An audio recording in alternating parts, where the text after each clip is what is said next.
Structures in C అనే topic గురించి చూస్తాం. చూడండి, a structure is group of variables belongs to the different data types. అంటే different data types సంబంధించిన variables యొక్క గ్రూప్నే మనం ఇక్కడ స్ట్రక్చర్ అంటున్నాం.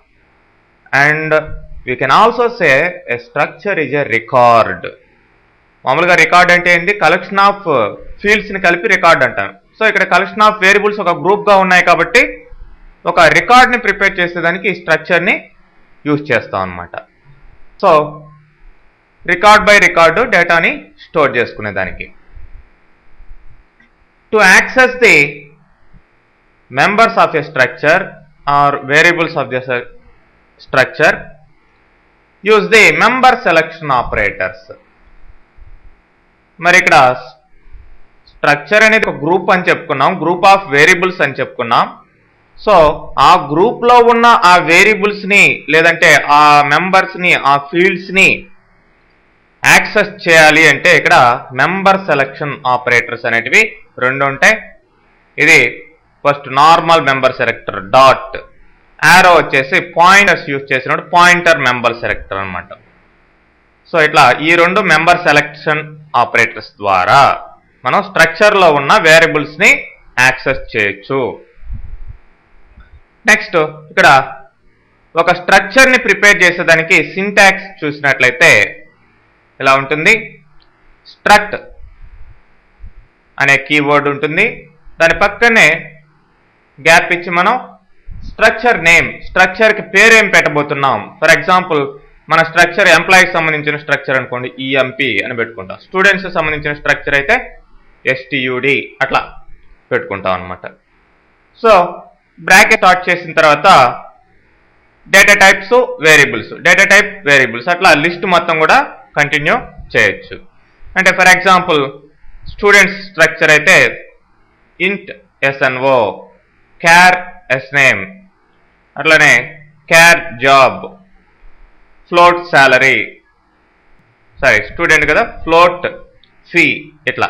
అదే ఎంప్లాయీ సంబంధించింది అయితే స్ట్రక్ట్ పక్కనే ఈఎంపీ, కింద ఈఎన్ఓ, ఈ నేమ్, జాబ్, శాలరీ ఇట్లాంటి ఫీల్డ్స్ ఇవ్వచ్చు. మరి ఇక్కడ ఉన్న ఈ స్ట్రక్చర్ మొత్తాన్ని ప్రిపేర్ చేసిన తర్వాత వేరియబుల్స్ లిస్ట్ తోటి బ్రాకెట్ క్లోజ్ చేయాలి. క్లోజ్ చేసిన తర్వాత ఫైనల్గా ఈ స్ట్రక్చర్ మొత్తానికి మనకి వేరియబుల్ కావాలంటే పెట్టుకోవచ్చు. సపోజ్ స్టూడెంట్ స్ట్రక్చర్ అయితే దానికి వేరియబుల్గా ఎస్ అని, అదే ఎంప్లాయీ స్ట్రక్చర్ అయితే ఈ అని, ఇట్లా వేరియబుల్స్ యొక్క లిస్ట్ కానీ సింగిల్ వేరియబుల్ కానీ ఇచ్చుకోవచ్చు. అయితే ఇక్కడ స్ట్రక్చర్ నేమ్ కానీ స్ట్రక్చర్ వేరియబుల్ కానీ ఈ రెండు ఆప్షనల్ అండి. అంటే ఇవ్వచ్చు ఇవ్వకపోవచ్చు మన అవసరాన్ని బట్టి. కానీ ఈ రెండిట్లో ఏదో ఒకటి మాత్రం ఖచ్చితంగా ఉండాలి. స్ట్రక్చర్ నేమ్ అయినా సరే, స్ట్రక్చర్ వేరియబుల్ అయినా సరే, రెండు ఒమిట్ చేసే అవకాశం లేదనమాట. సో మరి ఈ స్ట్రక్చర్స్ ఎలా ప్రిపేర్ చేస్తారు, ఎలా యూజ్ చేస్తారు అనేది మనం ఎగ్జాంపుల్స్ ద్వారా చూద్దాం.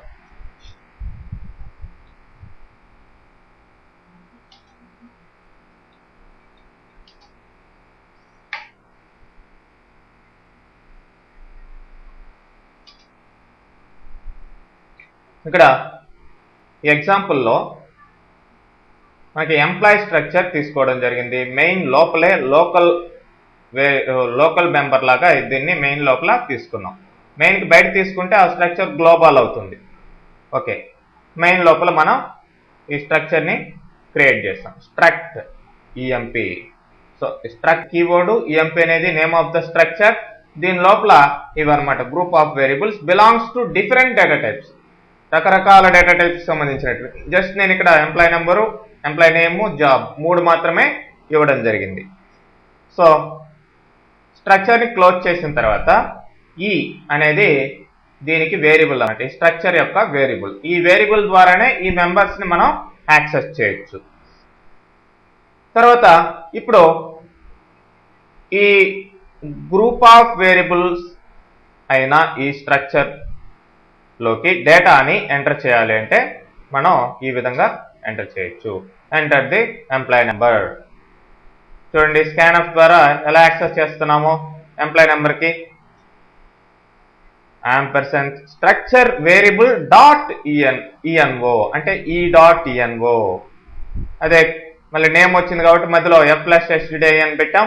ఇంత మొదలు చెప్పుకున్నాం దాని గురించి. ఈ.ename సో ఎంప్లాయీ నేమ్ అనమాట.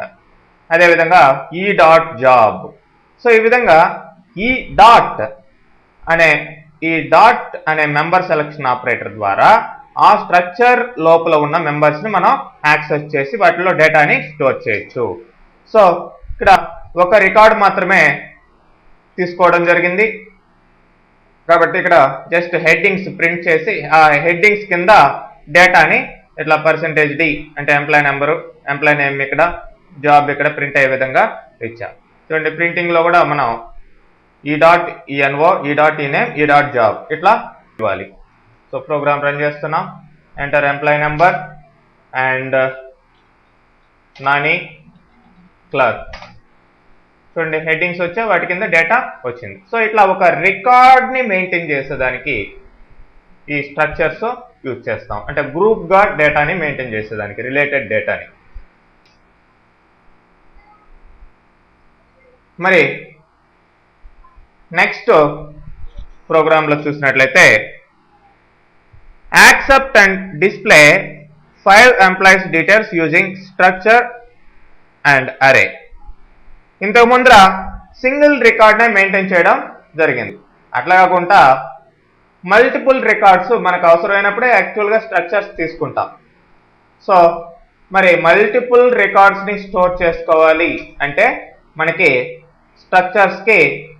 స్ట్రక్చర్ వేరియబుల్కి ఏం యూజ్ చేయాలంటే అరేని యూజ్ చేయాలి.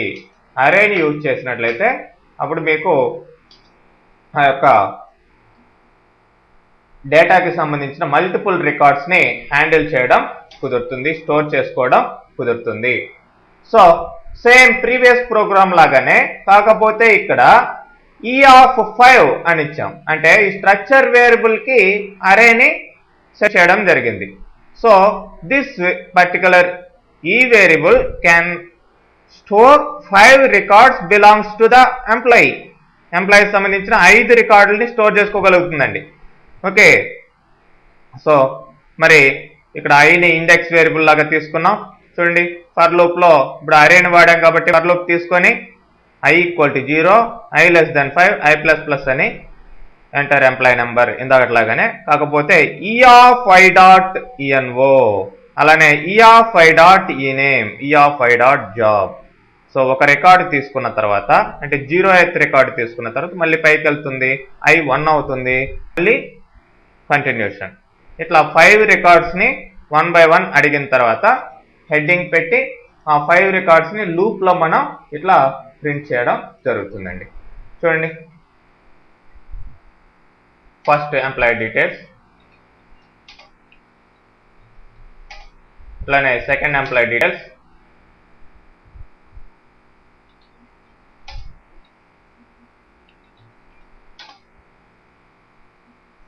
Third employee details,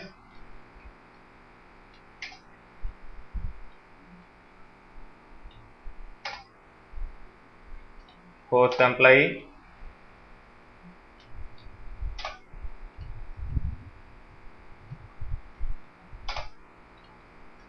and fifth employee,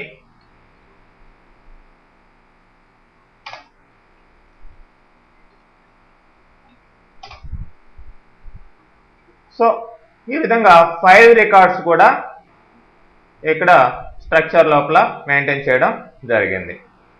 okay, అది structures and arrays. Next structures and pointers.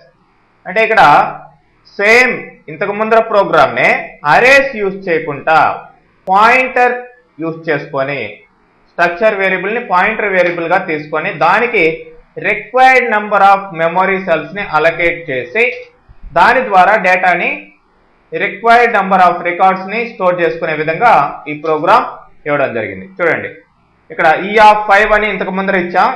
ఇప్పుడు పాయింటర్ ఈ అనేది పాయింటర్ వేరియబుల్ కాబట్టి ఇక్కడ వేరియబుల్స్ ఎక్స్ట్రాగా తీసుకొని ఎంటర్ హౌ మెనీ ఎంప్లాయీస్ అని ఇక్కడ అడుగుతుంది. మరి ఎన్ని ఎంప్లాయీస్ కావాలో అది ఎన్ఓ అనే వేరియబుల్లో స్టోర్ అవుతుంది.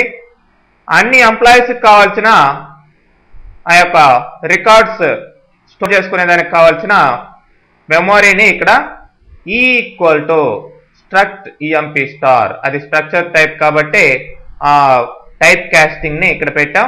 తర్వాత malloc అనే ఫంక్షన్ ద్వారా size of structure of EMP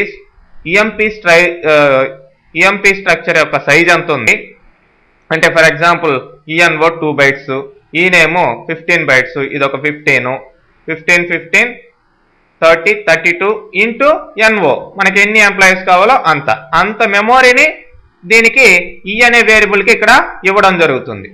తర్వాత ఈ డేటాని యాక్సెప్ట్ చేసేదంతా అరే లాగానే e(i.envo, e(i.ename) ఇదంతా మామూలేనండి.